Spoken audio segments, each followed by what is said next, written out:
Well, hello YouTube, it's me Fortmaster, and welcome back to another Half-Bred Chaos reaction.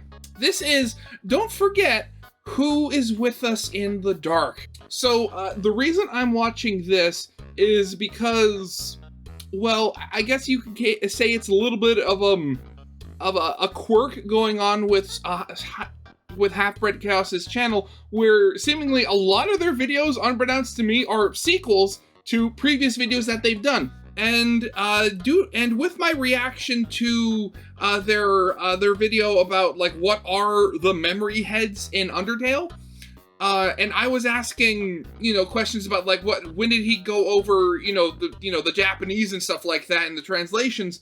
I was pointed to the fact that episode is like a semi-sequel to this one.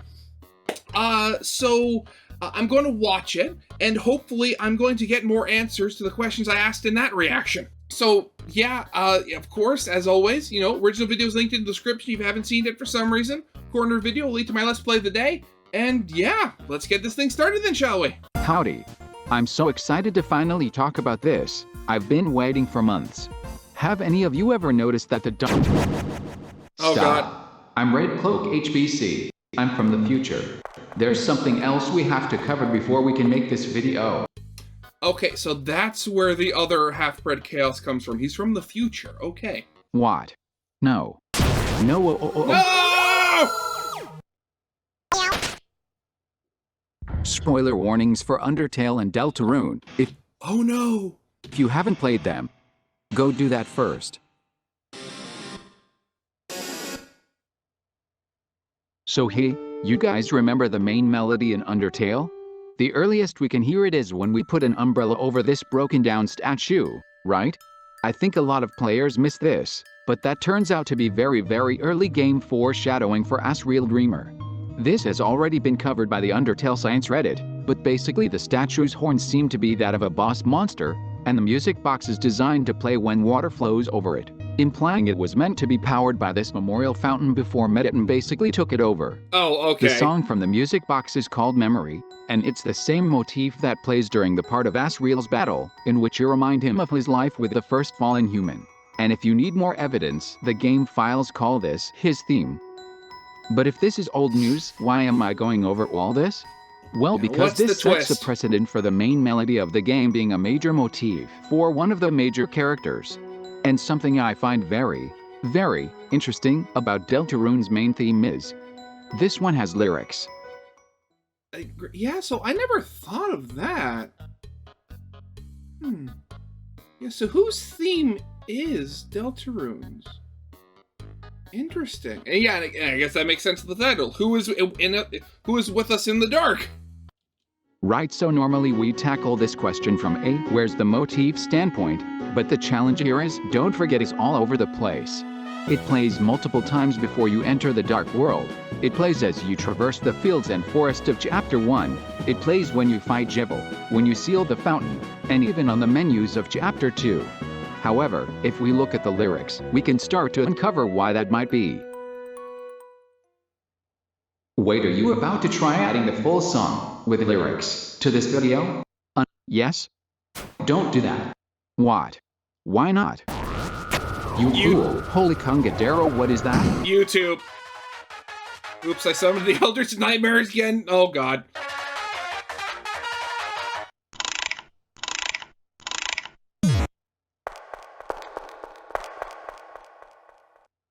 When the light is running low, and the shadows start to grow, and the places that you know seem like fantasy,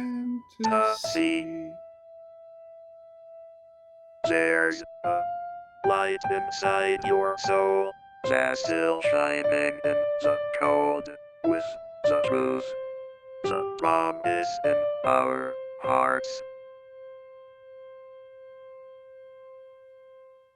Don't forget, I'm with you in the dark.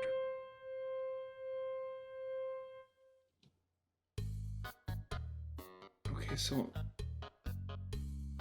if the lyrics have been going along with all the plot beats of chapters 1 and 2, I wonder Wait a second, is the song still the same length as it was in chapter 1? When it was only chapter 1? Because I can't quite remember now. Because it'd be cool if they had the song, you know, at the end of each chapter, but it got progressively longer each time. That'd be a nice little, just, well, at the very least, Easter egg. That sounds like plot if ever I've heard it. The first half could be referring to the Dark Worlds, although I've also seen it argued it could be referring to a dream. Given that you can warp directly into the Dark World by falling asleep on repeat playthroughs, those might even be the same thing. Obviously, the shining in the cold bit is unsettling now that we can associate cold with Snowgrave, but it's the last 4 lines that really interest me, because they imply a history with the listener. So the first question I have is, who's singing this song? Well, let's run through our list of suspects. First up is Susie. Susie is indeed with us in the dark, but her friendship with Chris is a budding one. We first hear this song in chapter 1, and around that time, Susie's still not sure if Chris will want to be her friend should the Dark World turn out to be a dream. Maybe by the end of the game she and Chris will have a bond intimate enough to justify these lyrics, but given that her voice has a lower pitch to it, it seems unlikely to be her. I mean, then again, I mean, she might be, I mean, her normal speaking voice might be low, but she might be an alto. Wait, is it alto? What is the female equivalent? I think it's alto, isn't it? Like the female equivalent of soprano? Yeah, never mind. I've gotten my musical terms all mixed up here. Never mind. If we're looking into characters who would have that sort of history with Chris, Noelle and Des also come to mind, since Noelle repeatedly mentions how close they were as kids. The sudden distance as they got older, and the disappearance of Des around that same time, could actually be directly related to some hidden truth. Perhaps it's the truth of how Des disappeared, or the truth of what's behind this bunker. If we choose to read into the fact that the real-life singer of the song is Laura Shijihara, then that would suggest that the singer is female, but then, with Ralsei and Susie crushing gender stereotyping like worms, I'd caution against leaning too hard on that assumption. Are they really crushing gender stereotypes? Was like effeminate men and butch girls not a thing before this game? In general, it's pretty hard to find a voice that everyone can agree is gender neutral. Trust me, I've tried. So given the potential for this unknown character to be agender, I'd like to highlight another potential candidate. Someone we meet in the dark. Someone who's been with us for a long time. Oh god, he's back, can you? Gaster, of course! Yeah, I'm on it. You can deal with him later. I mean, I don't buy it. There's no Gaster motif. There's been so much Gaster motif. For now, I'm referring to Kara. Oh. Regardless of the run you did in Undertale, there are strong implications that Kara is with the player, coloring certain lines of flavor text, certain act options, and even providing us with some of their memories from when they first fell into the underground. In particular, this explains why we hear Asgore talking to us whenever we get a game over, why we flash back to Asriel finding the first fallen human when we take a tumble in Waterfall, and why we save Asriel in the true pacifist ending. Credit to No Chocolate for this theory. Link down below if you want to read it all in full. Okay. If the player completes a genocide run, it ends with them selling their soul, which is a very literal way to describe a promise in our hearts. And finally, between their presence in the game's code, covered already in the Goner code video, and their own description. Wait, GM script attention hackers number 2? Okay. Of themselves as the demon that comes when you call its name, they definitely qualify as with us in the dark. If you consider Kara and Chris to be different people, this might also explain Chris's behavior at night, since this is implied to be happening even before we as the player gain control of Chris's heart, due to this birdcage here, which at the very beginning of chapter 1 already has a bloodstain near it, and is said to have seen a lot of crashes. Ignoring the heart-chucking thing for just a moment, Chris does seem to be having something of a nightmare, at the very least, right at the end here. If Chris and Kara are the same person, this gets very interesting. Is Chris saying they are with us in the dark? Or is something else with them in the dark? Sigh. Okay, I know you're waiting for it. Oh god, no! Gaster, get him away! Gaster does seem to have some sort of vague deal with the player, Chris, or both. And if we assume this conversation right here is with Gaster, which is very strongly implied to be true, then any kind of arrangement made here would certainly count as a promise in our hearts. I mean, I don't see anyone trying to smuggle pen and paper in this space, so it's definitely not a promise in writing. If you're skeptical on this being Gaster, or need any kind of a refresher or summary of Gaster, definitely check out this video, because I could not make a recap this good if I tried. To summarize, Gaster has a very particular way of speaking, which is also found in this opening dialogue here. Very interesting. The motif here is Saint Him. Wait. Oh my god, it's a pun. I didn't even realize until editing. Him as in, him, as in, this is the song of a saint? Anyway, the motif here is Saint Him, also known as Gaster's theme, and the name of this song is Another Hymn, which, oh god, are there more Gasters? He describes the Dark Worlds, and his entry 17 music is playing in the Dark World, and Bunker, so he definitely meets these requirements for With You in the Dark. However, I think I might be able to rule out Gaster, and potentially carry using a super secret special attack. What could this amazing weapon be? More answers in the code. You're blue. Some secret motif or obscure line of dialogue that cracks this whole thing open. Even better, it's subtitles. Yes, I'm serious. I mentioned before, Gaster has a very specific speaking style. His word choice is short, precise, and distant. His letters are in all caps. The subtitles of Don't Forget, by contrast, are lowercase. The word choice is warm and friendly. But you know, we can actually milk these subtitles for even more information. How? Why? By switching translating to Japanese, of course.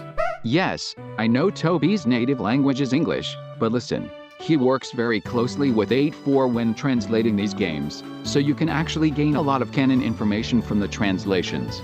In fact, that's actually how we know Sans is Papyrus's older brother. The limitations of Japanese force the speaker to specify. Was there ever a point where we thought Sans wasn't Papyrus's older brother? I know most of my audience can't read Japanese, so I'm going to color code everything here to make this easier to follow along. Also, mandatory disclaimer, I'm not a native speaker. I'm not even fluent. I'm a filthy casual. Have some mercy, humans. Hey, I mean, I'm not angry. I barely speak English. Alright, so to begin with, let's start with the writing systems. English has two writing systems, the printed alphabet and the cursive alphabet. Japanese has three, hiragana and katakana. Okay, granted, I mean, I don't know that much about Japanese, but would you classify printed and cursive as two separate writing systems? Because they're both exactly the same from, I mean, granted, from the limited understanding I have of Japanese, I thought Japanese had very, like, three different writing systems that had, like, different, like, I forget what they're called, you know, like the symbols, the kanji, that's the word. But, like, I thought there were, like, three different ones with, like, three drastically different things. Which are the simplest to learn and together are called kana. And kanji, which isn't. Unlike English, it's pretty common to see all three letter types in a sentence, but a lot of games, especially games for younger audiences, omit kanji because, I mean, look at this madness. You thought 26 letters was bad? Try thousands. Games like Pokemon Green and Earthbound don't use kanji, and for the most part, Undertale doesn't either. Look at this glorious wall of kana. Fantastic. So what does this have to do with Gaster? Well, Gaster is extra unusual in these games, because he only uses kanji and katakana. This is super weird, like it's not unheard of, but this definitely isn't a common speaking style in video games, or in general. Obviously these subtitles don't do that. We can see it's using all three systems, so we can, probably, rule out the possibility that Gaster is like, standing outside our room, singing a creepy serenade to us while we fall asleep. Again, the hints and clues pointing towards goofy Cave Johnson level Gaster, they're piling up by the minute here, and until we get a canon representation of Gaster in the game, I am calling it Cave Johnson Gaster. Oh no. What about Kara? Well, remember how I said Undertale doesn't use kanji? For the most part. Well, Chara is one of few exceptions. In a sea of simple kana, Kara speaks with as much kanji as possible. It's very unsettling, and has led to quite a bit of speculation regarding this moment right here in the Goner Creator segment. Lowercase letters, some here rig on up, but still quite a bit of kanji. Surely that's gotta be Kara, right? Well, maybe. That's almost certainly not Gaster, don't get me wrong, and if this were Undertale we'd probably be able to wrap a little bow on this, but Deltarune actually does include a fair amount of kanji. Does it? Okay. Well, you funky little word, you haven't realized it yet, but that is actually the right question. Consider for a moment, Susie. Does she use hiragana, kanji? Or all three? Well, let's watch a cutscene. I don't see any kanji. So alright, let's head into the dark world to go poke Ralsei. Uh-oh. What? Holy Kungadero, do you see that? That's kanji. But why? Let's rewind a bit and eyeball the cutscene right before this. Alphys isn't using kanji. In fact, no one in the classroom is. Does Noelle use kanji? Doesn't look like it. Chapter 2? No. What about here? So okay, that's very, very interesting. Characters do still have speaking quirks, like don't even get me started on Spampton. He just has random English letters in there. Okay, yeah, that's perfect. Actually do. Spampton's a delight, but, as a general rule, character in the light world do not use kanji, and character in the dark world do, even if they aren't darkners. Oh, that's the difference.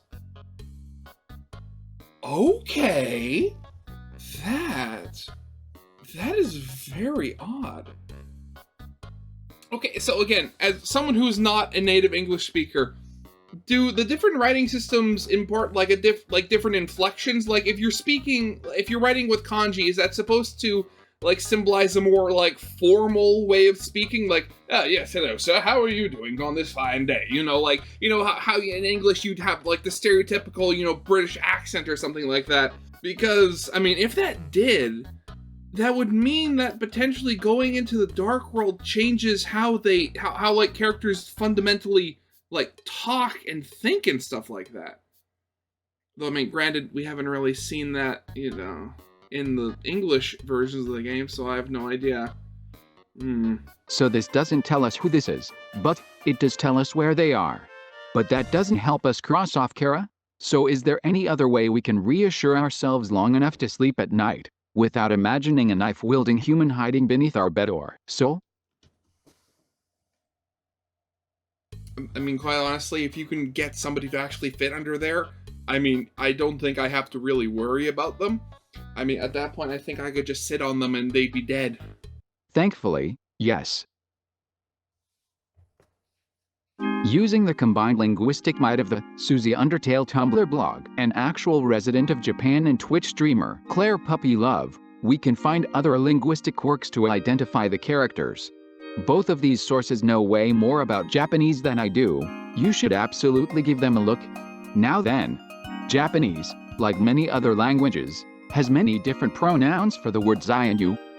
Wait, English speakers, no, don't leave me. Alright, imagine you're meeting someone with a ton of authority that you greatly fear or respect. You'll probably call them sir or mom, right? But if you were good friends, maybe you'd call them yeah, text-to-speech, you gotta love it. buddy or pal. It's the same sort of concept. There are different ways to say I and you in Japanese that indicate levels of respect and closeness. Gaster, for example, uses where, a very formal, almost archaic we. When he refers to us, he says onatta, which is basically the textbook standard you that you'll see in every English speaker's guide. So what about Kara? Kara uses watashi for I, which, again, that's the textbook gender-neutral standard I, and omoe for you, which is pretty unusual. Although that word was once used to denote respect, it's taken on a bit of a snide sarcastic tone over the years. For comparison, okay. Susie uses omoe on pretty much everyone, all the time because Susie does not give a damn. This sudden shift from onatta to omoe is one of the other reasons people suspect that this is no longer Gaster, because even if he's doing the sense thing of changing the letters, it would still be unusual to switch pronouns like that. What about don't forget? Well, it does use watashi, and again, way more kanji than most of the game, but the you here isn't omae, it's kimi. Oh, Ah. But hey, that's a good thing, Familiar. right? That means we are safe, right? Right? Well, maybe. But consider this. You pronouns can change from person to person. Remember that pal versus ma'am thing. So if this song is speaking to someone else, such as Chris or Asriel, and not the player, then it might still be Kara or Chris. But this does beg the question, does anyone else use Kimi? Well, there's Birdly, but can we all agree that it's probably not Birdly? I mean, at this point, it probably is. I've watched enough weird Birdly videos in recently to know that, yeah, it could possibly be Birdly. Who knows? Please don't let it be Birdly. The word Kimi is usually meant to imply closeness or familiarity, although Birdly uses it to be condescending, and Asgore to be warm and inviting, so you can see it has quite a bit of variance depending on context. So Kimi's probably Hey, super buddy. common then, right? Okay, last crazy complex language thing, I swear. Hang in there, viewers. Imagine for a minute if one of your friends said, "Hey, you." That would be pretty rude of them, because it sounds like they don't remember your name, right? Japan is like that, but bigger. If you're friends with someone, you're expected to use their name for everything, and if you want to see an example of that, might I present Noelle. Noelle is like a level 50 politeness mancer who never uses the word you, even if you're about to kill her, or she's trying to warn you about imminent danger. She always uses Chris's name, even though they're childhood friends. So, is there anyone else who refers to us as Kimi? Let me try that again. Is there anyone else in this game who uses Kimi? Because if Flowey turns out to be in this game, I'm going to flip a biscuit. I mean, granted, this might be just the whole thing with, me having played Delta Traveler, but I mean, interdimensional Flowey, you never know. I mean, potentially, having a version of Asriel see a version of himself who's, lived and grown up could potentially mess him up really weird. Who knows? Maybe merging with the technically seven souls, to become Asriel kind of like shot off a piece of Flowey into the multiverse or something like that? I don't know. Anyone else? In the Dark World? Well, sort of. Might I present Ralsei? Ralsei? If you ask a casual Japanese player, how does Ralsei refer to Chris? The answer you'll probably get is Kurisu, because, again, that's polite. Ralsei is a good and polite goat boy. Look, he even made a cake for us. But there are moments when Ralsei uses Kimi, and it's hard to say why. As a prince, he could be trying to honor us with a friendly pronoun, but I'd like to present a second theory. Here's a list of all the times I've caught Ralsei using Kimi at us. Right here when he's giving us tutorials. Here when he warns us that if we use violence, we might not like the ending. Here when he's asking us if we consider him a lackey. Here if you die in chapter 2, and here when we're in prison. This last one in particular catches my eye, because on repeat playthroughs, it kind of sounds like he's about to acknowledge the player, but then Susie interrupts him before he can finish. I'll admit this theory is shaky, but as we progress it does seem like Ralsei has a particular interest in the player, and their will, over that of the other characters. Yeah, I mean, I specifically did. I remember, who was it now? But I did watch a video specifically about, well, I mean, I made the joke potentially that Ralsei was racist towards everyone except us. Or did I? Or is that another video? I've made so many Deltarune related to racist jokes. Why did this become a thing? Help! Even though both Susie and Chris are Lightners, Ralsei insists that only Chris can seal the fountain, only Chris can decide how to act, and only Chris should make decisions for the rest of the party. But does he actually mean Chris? Or does he mean the player? We know he talks to Chris off screen, but since we only hear the ending, it's hard to know what they're discussing. We know Ralsei is explaining why something is to Chris, but without context it's all speculation. Either way, this heart of a hero statement certainly sounds like he knows we were with Susie just now, and with the word root, this seems even more on the nose. He's clearly waiting for Chris to send us to Susie, and seems flustered when the entire cutscene plays out in our absence. He even tries to get Susie to at least describe the cutscene to us, so the player doesn't feel like they missed anything, but she refuses. For me, the most clear moment in which Ralsei implies they care more about the player than Chris comes here. right after the battle with Neo. Susie is the one who notices Chris isn't feeling well after the battle, and if you, the player, try to wave it off, Ralsei actually tries to go along with it, even though Chris clearly looks upset. He says, Chris doesn't want us to worry, but it seems like what he really means is, the player doesn't want us to worry. Chris's actual feelings appear to be secondary. But look at this line. I hear you say. He's offering to give Chris a hug even though he's so shy about it. Clearly he cares about Chris too. Well, maybe, and though I hate to drag our precious goat boy through the mud, I think there might be another explanation. Like Undertale, this game makes a lot of implications about the soul controlled by the player. Not only as a powerful fountain-sealing plot device, but as a source of comfort and power for other Darkners. In Chapter 1, we learned that being separated from Lightners causes the Darkners some kind of anguish, and then here in Chapter 2, we see Spamton's downward spiral, as a result of the Lightners never looking his way. Yeah. Spamton himself is very direct about his interest in our soul. Even when his primary focus is that whole robot body plan, he still immediately starts gravitating towards Chris, and dropping line after line about it, like a sleazy pickup artist looking for a good time.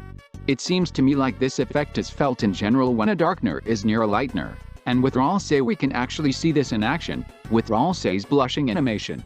Many of you may know that Ralsei blushes when he stands near Chris, but Lil Brimstone on Reddit noticed something very interesting. Ralsei doesn't just blush when he's near Chris, he actually only blushes when he's overlapping with the soul. If he's even a single pixel off from the soul, no blush. Now, I will... Huh. Okay. That's weird. And potentially a little creepy as well. Again, I mean, I may like you, Ralsei, but I mean, I'm not interested in you that way. One, I'm not gay, and I usually like my partners to be three-dimensional. Will be the first to admit, this is not a perfect theory. To begin with, No since theory Ralsei is. resembles Flutterwee, and they both use the same pronouns, it's just as possible that Asriel is the one singing this song. We don't know what Chris sounds like, and the I pronoun being used here isn't Ralsei's boku, it's a neutral watashi. We do see Ralsei use another pronoun, namely warek, when they're in the hood, to sound more mysterious. But in an intimate moment like this, I would expect Ralsei to be using boku, as he usually does. Also, while Ralsei does use kimi, primarily while he's tutorializing or otherwise talking to the player, he also uses Chris's actual name and kimi together right here, when he asks if we think he's our lackey. Typically in Japanese, that would be a clear example of him calling Chris kimi, unless he's talking to both of us. I'm not sure what proper grammar is for talking to someone who's clearly being possessed, and Yeah, you're trying to, yeah, this is like, you're trying to break the fourth wall without openly doing it here. How do you do that? Because we can't pull a Deadpool here. I would be pretty concerned if there was a built-in precedent for that in any language. Either way, given that Ralsei seems to have some kind of awareness of what Chris is doing in the light world, and given that he's somehow able to show up wherever Chris is the moment we enter a completely different dark world, yet, I'd say he's with us in the dark. Yeah, very much. With the parallels between Asriel and Ralsei, it would make sense to me that the main theme of the game would be their songs, but I know there's no way Toby would let us puzzle out the full context this early in the game. You know, it's interesting, Ralsei is actually the only character so far to sing, at least in Deltarune. And it's an unskippable part of the plot too, presuming you're playing pacifist. I wonder if there are any implications that this might be the song coming from the sea? What do you think? Can I talk about it yet? Yes. Finally. Next time. Damn it. Self-care is important. Remember what happened the last time. Fair enough. That was exhausting. Phew. Oh crap, I forgot to mention the chapter select. Remember earlier when I said the voice in the beginning changes from all caps, katakana and kanji, to proper casing and using hiragana? The same thing happens in the file select screen. Chapter 1 is all caps, katakana and kanji, and Chapter 2 isn't. There, see, I didn't forget, it's okay, you can put down the keyboard. It's alright now. Now then, while I get the next video ready, what do you think? Is Asriel actually trapped in the dark world? And this song is our call to save him? Is Ralsei secretly Asriel? Am I being unfair to Birdly fans given his epic character development at the end of chapter? Are the pronouns a misdirect and this is actually Kara or Gaster, reminding us of our Dark Pact? Who is this song even directed at? Chris? Or the player? Let me know your thoughts in the comments, especially if you're fluent in Japanese, because I have never set foot in Japan, and am actually just a frogget in a trench coat. This video had a lot of unexpected hurdles that I wouldn't have been able to clear without a ton of help, so special thanks to Claire Puppy Love for all the help with translations, link to her channel down below. And a huge thank you to Salty Seabread, who not only provided music for the Gaster bit, but who also saved my bacon when I accidentally triggered the YouTube bots by playing Don't Forget at the beginning there. I am not very good with audio, and there's no way I could have made something that good or that fast. Thank you as always to my generous supporters on Patreon. And finally, Toby Fox's products are just, they're the whole like enigma wrapped in a soliloquy, wrapped in a burrito, all that sort of thing. Because on one end, like, I've seen videos talking about it and joking about it, that when you actually get into the code of these games, the coding isn't that good. But, the game still works absolutely fine, so it doesn't really matter. But on the other end, you have all these little secrets hidden literally everywhere, to the point where you can like feasibly try to figure out, parts of this game by looking at the writing systems used in like the translation for other languages. It is absolutely phenomenal. Honestly, it is phenomenal, just every minute of it. So, yeah, I guess that's gonna be it for now. The idea that Asriel could be potentially the one singing the song, or something like that, or the idea that Ralsei could potentially be like Asriel, like hiding in the Dark World or something, and the whole Dark World magic something or other happening, making him look younger or something like that.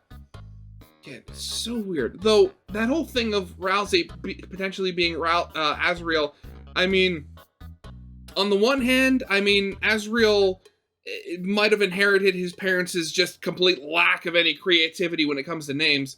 But on the other hand, the whole thing with, you can see in like the face sprites in Deltarune is that the lighteners are all black and white, while the darkeners have colored sprites.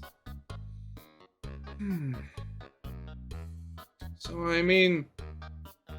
again, this could be literally anything. It's so weird. And again, going to the whole, like, memory heads thing of the other video, jeez. It doesn't get any easier! Oh, God. So, yeah, I guess that'll be it for now. So, yeah, of course, as always, original videos linked in the description if you haven't seen it yet for some reason. Corner video link to my Let's Play of the day. And yeah, that'll be it for now. So, yeah, I hope you guys liked. If you did, leave a like, subscribe if you have not, and I'll see you guys next time. Goodbye.